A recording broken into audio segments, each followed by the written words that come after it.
Good morning. This morning we're going to look at fellowship within the church. And yesterday morning Mike looked at friendship and the fact that iron sharpens iron and how important it is for us to have friends. And this morning I'm going to look at fellowship. And have you ever wondered what the difference is between friendship and fellowship? I hadn't, to be honest, really thought about it much. But as I was preparing for this morning, I found it quite interesting when I looked at the difference. And one of the things that really struck me was that we can be friends with many people, but we can only have fellowship with people who are in agreement with an aim or a purpose, who come together with the same intention, the same heart. And that is what church is all about. We gather together either in our connect groups or at Sunday services because we have the same purpose, we have the same heart.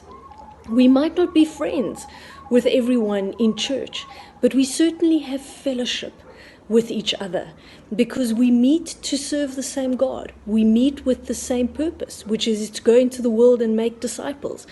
And if we read in Acts 2, verse 42, 44 to 46, it says, they devoted themselves to the apostles' teaching and to fellowship, to the breaking of bread and to prayer.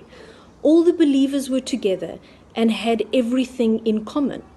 They sold property and possessions to give to anyone who had need. Every day they continued to meet together in the temple courts. They broke bread in their homes and ate together with glad and sincere hearts.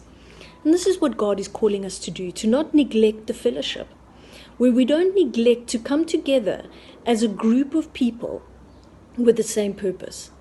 Where if we think of a coal, as it says in the one-to-one, when you've got a coal that you remove from the fire, it will very quickly become cold.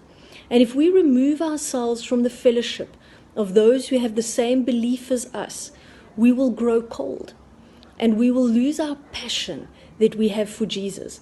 So this morning I want to really encourage you, if you've been neglecting the fellowship, if you have, for whatever reason, stopped going to your connect group or you've stopped going to church, make a commitment again to not neglect this aspect of what God has called us to do, and that is to have fellowship with one another. Have an incredible day.